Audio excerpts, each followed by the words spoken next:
राधे राधे, हरे कृष्णा। सावन का पावन पवित्र महीना प्रारंभ होने वाला है। आपको पता है कहीं कहीं पे सावन का महीना ना पूर्णमासी से प्रारंभ माना जाता है, कहीं कहीं पे अमावस्या पे प्रारंभ माना जाता है। जैसे कि अगर मैं गुजरात की बात करूं या फिर मैं ये पुणे की बात करूं, महाराष्ट्र की बात करूं, साउथ की बात करूं, तो वहां पे अमावस्या से उनका महीना प्रारंभ होता है। और अगर मैं उत्तर प्रदेश की बात करूं, पंजाब की बात करूं, दिल्ली की बात करूं, तो वहां पे पूर्णमासी से सावन का महीना प्रारंभ होता है, क्योंकि वो दूसरे पंचांग को फॉलो करते हैं, हम लोग दूसरे पंचांग को फॉलो करते हैं। तो कहीं से भी सावन का पावन पवित्र महीना प्रारंभ हो रहा हो, लेकिन सावन के पावन पवित्र महीने में कुछ व्रत त्योहार आपको अवश्य करने चाहिए। जो लोग अभी से पूर्णमासी से सावन का पावन पवित्र महीना प्रारंभ मानते हैं, तो वो लोग 11 तारीख से सावन का पावन पवित्र महीना प्रारंभ होगा। और सावन के महीने में हमें कौन कौन से व्रत हैं, कौन कौन से उपवास हैं जो अवश्य करने चाहिए। देखिए, सावन का महीना क्यों प्रारंभ माना जाता है। सावन का महीना चतुर्मास का प्रथम महीना माना जाता है। ऐसा बोला जाता है कि एक बार समुद्र मंथन हुआ था, और समुद्र मंथन की एक खासियत होती है कि उसमें से जो भी चीज निकलती है वो आपको कंज्यूम जरूर करनी होती है। मतलब जो भी चीज निकलेगी वो उसका यूज आपको जरूर करना होगा। जब तक आप उसका यूज नहीं करोगे तब तक दूसरी चीज नहीं निकलेगी। और देवता और राक्षस समुद्र मंथन कर रहे थे, तो प्रथम चीज जो निकल के आई वो विष निकल गई। अब विष को कौन कंज्यूम करे, तो भाई सभी के सभी देवता जो है वो भगवान शिव के पास चले गए। जब भगवान शिव के पास गए तो भगवान शिव तो भैया उन्होंने विष को कंज्यूम कर लिया और अपने विष को यहाँ तक ही रखा, यहाँ तक। लेकिन विष इतना वसीला था, इतना वशीला था, इतना वशीला था कि भगवान शिव जो है वो मूर्छित होकर गिर गए। और भगवान शिव बहुत मतलब विष में ना बहुत हीट प्रोड्यूस हो रही थी, उनकी बॉडी में बहुत ज्यादा गर्माहट प्रोड्यूस हो रही थी, विष बहुत बचा था। तो चंद्रमा को आके उनके शीश पे विराजमान कराया गया, तभी से उनका नाम चंद्रमौली पड़ा। शिव महापुराण के अनुसार ये कथा है, लिंग महापुराण के अनुसार दूसरी कथा। और साथ ही के साथ जब वो बेहोश होकर मूर्छित होकर गिर गए, आप नीलकंठ में देखोगे वो मूर्छित होकर ऐसे गिर पड़े, तब श्रावण के महीने में सभी देवी देवताओं ने और राक्षसों ने उनपे गंगा जी से जल लिया और आके समर्पित किया गंगा जी से, ताकि उनकी जो मूर्छा है वो खत्म हो। जब ये जल उन्होंने गंगा जी से लिया था और उन पे चढ़ाया था, तभी से सावन के महीने में कांवड़ यात्रा जो होती है वो प्रारंभ होते हैं। लोग गंगा जी से जल लेके आते हैं और भोले बाबा पर चढ़ाते हैं, ताकि उनकी जो मूर्छा है वो खत्म हो सके और उनकी जो दृष्टि है वो हम पर पड़ सके। वैसे तो भोले बाबा को भोले बाबा ही बोला जाता है, वो तो एक लोटे जल से भी प्रसन्न होने वाले हैं। लेकिन सावन का महीना जो होता है वो आपको विशेष फल की प्राप्ति कराता है। आज की वीडियो में मैं आप लोगों को बताने वाली हूँ कि सावन के महीने में कौन कौन से व्रत त्योहार आते हैं और आपको कौन कौन से। देखो, कोई कोई पूरे सावन का व्रत रखता है, पूरे सावन। मैंने भी एक बार जब मैं अनमैरिड थी, कुंवारी थी, जब मैं पूरे सावन का व्रत रखा था, और मैं एक समय मीठा भोजन करती थी। ये व्रत मैंने पूरे सावन का रखा था। तो अगर आपके शरीर में सामर्थ्य है तो आप पूरे सावन का व्रत रख सकते हो। लेकिन भैया आजकल कलयुग है, एक दिन का व्रत रखना भी इतना कठिन हो जाता है, क्योंकि कलयुग में इंसान का जो प्राण होता है वो अन्न में समाहित होता है, इंद्रियों में इतना कंट्रोल नहीं होता। एक दिन के व्रत में मूर्छा आने लगती है, नींद बहुत आने लगती है, भूख बहुत लगती है, चक्कर बहुत आते हैं। तो भैया ये कलयुग में पूरे महीने का जो व्रत होता है वो तो संभव नहीं होता। कुछ कुछ व्रत सावन के महीने में होते हैं, जैसे कि इस बार 4 सोमवार पड़ रहे हैं। अब सोमवार का दिन जो होता है वो चंद्रमा को डेडिकेट होता है, और चंद्रमा भोले बाबा के शीश पर विराजमान है, जिसका नाम भोले बाबा का नाम चंद्रमौली बोला जाता है। तो आप सोमवार वाले दिन डेफिनेटली उनकी पूजा अर्चना वंदना कर सकते हो, उनकी विशेष कृपा प्राप्त कर सकते हो। तो 4 सोमवार के व्रत रखिए। अच्छा, जो लोग 16 सोमवार के व्रत प्रारंभ करना चाहते हैं वो भी सावन से ही 16 सोमवार के व्रत प्रारंभ करते हैं, और 16 सोमवार आपके खत्म चतुर्मास के साथ ही हो जाते हैं। सावन का महीना आता है, भादों का महीना आता है, अश्विन का महीना आता है और कार्तिक का मास आता है। इन्हीं में 16 सोमवार आपके विश्राम हो जाते हैं। तो लोग जो 16 सोमवार का व्रत भी प्रारंभ करना चाहते हैं वो भी सावन से ही प्रारंभ करते हैं। सावन के या तो फिर आप सावन के सोमवार का व्रत रखिए, बहुत ही सर्वोत्तम है आप लोगों के लिए। नंबर दूसरा व्रत, जो भी आपको व्रत रखना है ना, उसका संकल्प वगैरह अवश्य लेना है। इस वीडियो में तो मैं आपको केवल बताऊंगी कि सावन में कौन कौन से व्रत होते हैं। नंबर 1, पूरे सावन का व्रत रखा जाता है, जिसमें शाम को सूर्यास्त के बाद आपको भोजन कराया जाता है। नंबर 2, सावन में सोमवार का व्रत रखा जाता है, जिसमें मीठा खाने का प्रावधान होता है, नमक नहीं खाया जाता। चाहे मीठा एक समय अन्य खाने का प्रावधान होता है, कहीं कहीं पे अन्य खाया जाता है, कहीं कहीं पे नहीं खाया जाता। हम तो बचपन से ही दही पराठा सावन के सोमवार में खाते आए हैं, तो एक समय अन्य खाने का प्रावधान होता है। तीसरा व्रत जो होता है वो होता है माँ मंगला गौरी का व्रत। जैसे सावन का सोमवार का व्रत होता है, वैसे ही मंगलवार का व्रत होता है। मंगला गौरी का व्रत, कहते नहीं किसी की बीवी को मना लो पति तो अपने आप ही मन जाएगा। तो अगर आपने माता पार्वती को मना लिया तो भोले बाबा की विशेष कृपा आप पर बरसती ही बरसती है। तो वह मंगला गौरी का व्रत भी होता है। नेक्स्ट वीडियो में मैं आपको एक एक व्रत की खुल के डेफिनेशन भी बताऊंगी। अभी इस वीडियो में तो वो भी इस वीडियो में मैं आपको बस केवल ये बता रही हूँ कि कौन कौन से व्रत सावन के महीने में आपको रखने चाहिए। तो माँ मंगला गौरी का व्रत होता है, 4 मंगला गौरी के व्रत है इस बार भी।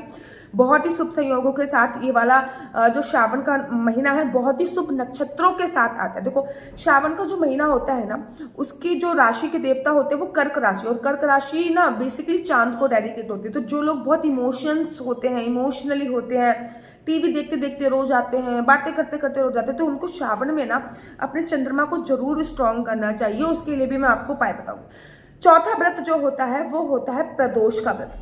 अगर आप प्रदोष का व्रत प्रारंभ करना चाहते हैं तो सावन से प्रदोष का व्रत प्रारंभ कीजिए कि मैं 32 प्रदोष रहूंगी, या फिर जब तक मेरे जीवन में सामर्थ्य, मेरे शरीर में सामर्थ्य, मैं प्रदोष का व्रत रहूंगी। तो जैसे एकादशी का व्रत डेडिकेट होता है भगवान विष्णु को, वैसे ही प्रदोष का जो व्रत होता है वो डेडिकेट होता है भोले बाबा को। तो एकादशी के 2 दिन बाद प्रदोष आता है, तो आप प्रदोष का व्रत भी ले सकते हो, वो भी सावन से ही प्रारंभ किया जाता है। या तो आप प्रदोष का व्रत 2 ही ले लीजिए सावन के, नहीं तो आप प्रदोष के व्रत 33 हो गए, 3 साल के लिए हो गए, 4 साल के लिए हो गए, वो अपनी सामर्थ्य के अनुसार ले सकते हैं। चौथा व्रत जो आता है वो आता है मासिक शिवरात्रि का व्रत। नाम से ही प्रतीत हो रहा है कि केवल और केवल पूरे साल भर में 1 या 2 शिवरात्रि नहीं आती, पूरे साल भर में बहुत शिवरात्रि आती है। साल भर की एक शिवरात्रि होती है जिसको मासिक शिवरात्रि बोलते हैं, महीने की एक शिवरात्रि।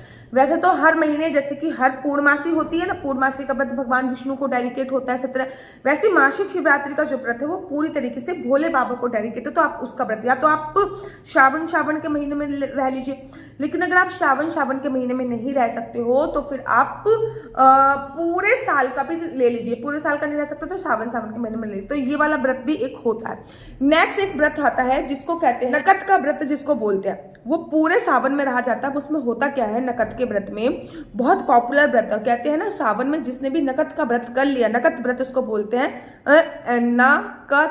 नकद व्रत उसको बोलते हैं। तो जिसने भी ये नकद का व्रत कर लिया उसको कहते हैं ना तुरंत फल देने वाला व्रत होता है। इसमें होता क्या है, शाम को भोले बाबा की पूजा अर्चना वंदना की जाती है। प्रदोष काल में एक बात आपको बता दूं, भोले बाबा की सुबह की पूजा करने का इतना फल नहीं है जितना शाम की पूजा करने का फल, जिसको प्रदोष काल बोला जाता है। ठीक है ना, जैसे कि प्रदोष का व्रत होता है वैसे प्रदोष काल होता है। सूर्यास्त के 1.5 घंटे बाद आपको नखत का व्रत जो होता है वो विश्राम किया जाता है। उसमें एक समय भोजन किया जाता है। सूर्यास्त के 1.5 घंटे बाद आपको भोजन प्रारंभ करना है और 3 घंटे तक आपको एनी हाउ भोजन कर लेना है। फॉर एग्जाम्पल हर दिन अपना अपना सूर्यास्त का टाइम अलग होता है। कभी सूर्यास्त 6 बजे हो रहा है, कभी 6:30 बजे हो रहा है। तो सूर्य अस्त जैसे हुआ तो उसके 1.5 घंटे बाद आपको भोजन करना है। इसमें आपको पूरे दिन कुछ नहीं लेना, पानी ले सकते हैं, जल ले सकते हैं, दूध ले सकते हैं, फ्रूट्स ले सकते हैं, लेकिन खाना जो अन्य खाना है वो सूर्यास्त के 1.5 घंटे बाद तक ही खाना है। और सूर्यास्त के 3 घंटे बाद तक ये वाला भोजन कर कुराक के आपको फिनिश कर देना है। उसके बाद पूरी रात कुछ नहीं खाना है। इसको नखत का व्रत बोलते हैं। इसमें आप नमक भी खा सकते हो, सादा खाना खाना है, बिना लहसुन प्याज का खाना खाना है, बिल्कुल प्लेन सिंपल खाना, दाल रोटी चावल सब्जी जो भी आप खाना चाहो वो आप खा सकते हो। ये नखत का व्रत बहुत ज़्यादा इंपॉर्टेंट बोला जाता है। आप लोगों ने सोमवार सुना होगा, मंगलवार सुना होगा। ये नखत का जो व्रत है ये आपको मैं बता रही हूँ मंगलवार और सोमवार से भी वेरी पावरफुल व्रत है, लेकिन ये पूरे महीने किया जाता है। अगर आपके पीरियड्स आ रहे हैं तब भी आप पूरे महीने करोगे। जो भी आप संकल्प लोगे वो पहले ही संकल्प ले लोगे कि मैं इसका व्रत रखूंगा, उसके बाद आपको संकल्प तोड़ना नहीं है। अब एक व्रत और आता है जो कि सावन के महीने में आता है, उसको बोलते हैं धारण और पारण का व्रत। अब धारण पारण क्या होता है? धारण पारण के व्रत में ये होता है कि हम एक दिन भोजन करते हैं, एक दिन नहीं करते, एक दिन भोजन करते हैं, एक दिन नहीं। तो ये धारण और पारण का व्रत बोला जाता है। इसमें आपको भोजन सुबह शाम कभी भी कर सकते हैं, जैसे आप जनरली भोजन करते हो वैसे कर, लेकिन एक दिन आपने भोजन धारण किया, एक दिन आपने पारण किया, एक दिन धारण किया, एक दिन व्रत को धारण किया, दूसरे दिन हमने व्रत का पारण किया, एक दिन व्रत का धारण किया, दूसरे दिन व्रत का पारण किया। तो ऐसा व्रत भी होता है। तो ये सभी व्रत त्योहार जो होते हैं वो श्रावण के महीने में आते हैं। अगर आप इसमें से किसी भी व्रत के बारे में खुल के एक्सप्लेन चाहते हो कि मुझे बताइए कि सोमवार का व्रत कैसे रखते हैं या मंगलवार का व्रत कैसे रखते हैं, क्या पूजा विधि होनी चाहिए, या फिर धारण पारण का व्रत कैसे रखते रखते हैं, नखत का व्रत कैसे रखते हैं, तो मुझे कमेंट्स कीजिए, क्योंकि इस वीडियो में तो मैं सारे व्रतों के बारे में बताऊंगी तो ये वीडियो बहुत ज़्यादा बड़ी हो जाएगी। नीचे मेरा नंबर दिया हुआ है 4 बार 9 20 25 65। आई रिपीट अगेन 4 बार 9 20 25 65। आपका बच्चा जॉब करेगा या बिजनेस करेगा, बिजनेस करेगा तो किस फील्ड में बिजनेस करेगा, जॉब करेगा तो किस सेक्टर में जॉब करेगा, क्या है उसका लकी नंबर, क्या है उसका लकी कलर, क्या कुंडली में राजयोग है या नहीं है। कुंडली दिखाने के लिए भी आप लोग मुझसे संपर्क कर सकते हैं, यही मेरा नंबर दिया हुआ है। चाहे आपके हस्बैंड के साथ रिलेशन अच्छा नहीं है, ठीक है ना, आपकी वाइफ के साथ रिलेशन अच्छा नहीं, सभी जानकारी मैं आपको कुंडली के माध्यम से प्रोवाइड कराती हूँ। याद रखिए कुंडली देखना बिल्कुल भी फ्री नहीं है, कुंडली देखने के थोड़े से चार्जेस है, लेकिन इस नंबर पे मुझसे किसी भी प्रकार से कोई भी क्वेश्चन आंसर पूछने के लिए फोन मत कीजिएगा। राधे राधे, हरे कृष्णा। सावन के पावन पवित्र अवसर पर मैं आप लोगों के लिए लेके आई हूँ एक मुखी रुद्राक्ष से लेके 14 मुखी रुद्राक्ष का कलेक्शन। रुद्राक्ष के ब्रेसलेट, रुद्राक्ष की माला, एक मुखी रुद्राक्ष, 2 मुखी रुद्राक्ष, लैब टेस्टेड रुद्राक्ष, बिना लैब टेस्ट के रुद्राक्ष, पानी में डालने वाला रुद्राक्ष। आप लोगों को पता ही होगा कि जो रुद्राक्ष होता है, अगर असली रुद्राक्ष 5 मुखी रुद्राक्ष आप पानी में डालते हो तो आपको 75 प्रकार की बीमारियां जो होती हैं वो दूर चली जाती हैं। तो 100% ओरिजिनल रुद्राक्ष है। लैब टेस्ट के साथ ये रुद्राक्ष आपको अवेलेबल है। रुद्राक्ष की माला अवेलेबल है, बिना लैब टेस्ट के भी रुद्राक्ष अवेलेबल है। जल्दी से जल्दी आप ऑर्डर करके मंगा सकते हैं। मेरे पास 1 मुखी से लेके 14 मुखी रुद्राक्ष का कलेक्शन अवेलेबल है। बहुत सारी मालाएं रुद्राक्ष की अवेलेबल है, विभिन्न प्रकार के रुद्राक्ष के ब्रेसलेट अवेलेबल है। रुद्राक्ष के साथ साथ आपके लिए तुलसी माला, 5 मुखी रुद्राक्ष का ब्रेसलेट, 9 मुखी रुद्राक्ष का ब्रेसलेट, 7 मुखी रुद्राक्ष का ब्रेसलेट, क्योंकि हर रुद्राक्ष अपना अलग अलग कार्य करता है। रुद्राक्ष की माला मंगा सकते हैं, वो भी लैब टेस्टेड है और विदाउट लैब टेस्टेड, दोनों प्रकार से आपकी रुद्राक्ष की माला उपलब्ध हो जाएगी। याद रखिए सावन के पावन पवित्र महीने में भोले बाबा की कृपा प्राप्त करने के लिए रुद्राक्ष आपको अवश्य धारण करना चाहिए। कहते हैं अगर आप रुद्राक्ष धारण करते हो तो किसी भी प्रकार की कोई भी नेगेटिविटी आपको स्पर्श नहीं कर सकती है। आदि व्याधि भूत प्रेत कोई भी नेगेटिविटी आपको टच भी नहीं कर सकती है अगर आपने रुद्राक्ष धारण किया हुआ है। तो हमारे पास 100% जेन्युइन रुद्राक्ष मिलते हैं और इनका प्राइस मार्केट प्राइस से बहुत ज़्यादा कम है और 100% लैब टेस्ट के साथ आपको मिलता है हमारे पास। लेकिन स्टॉक बहुत लिमिटेड रहता है, तो आप जो नंबर दिया गया है इस नंबर पर संपर्क करके रुद्राक्ष मंगा सकते हैं, रुद्राक्ष की माला मंगा सकते हैं, रुद्राक्ष का ब्रेसलेट मंगा सकते हैं।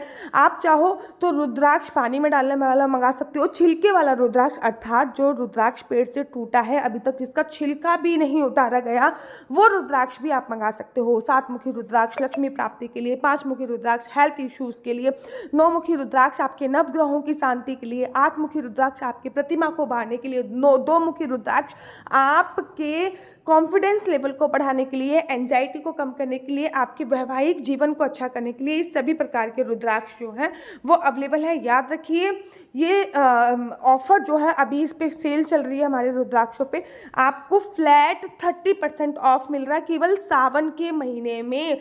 सावन के महीने के बाद इनके प्राइस आपको जो प्राइस हम देते थे उसी पे मिलेगा, लेकिन सावन के महीने में 30% आप लोगों को ऑफ चल रहा है। जल्दी से जल्दी संपर्क कीजिए नीचे दिए गए नंबर पे और अपना ऑर्डर बुक करा लीजिए। राधे राधे, हरे कृष्णा, हरि बोल। ये नंबर केवल और केवल मैंने कुंडली दिखाने के लिए दिया हुआ है। अगर आपको मेरी वीडियो अच्छी लगती है तो आप अपना यूट्यूब चैनल हरि बोल को लाइक शेयर सब्सक्राइब करना बिल्कुल भी मत भूलिए। तब तक के लिए मुझे दीजिए इजाजत। राधे राधे, हरे कृष्णा, हरि बोल।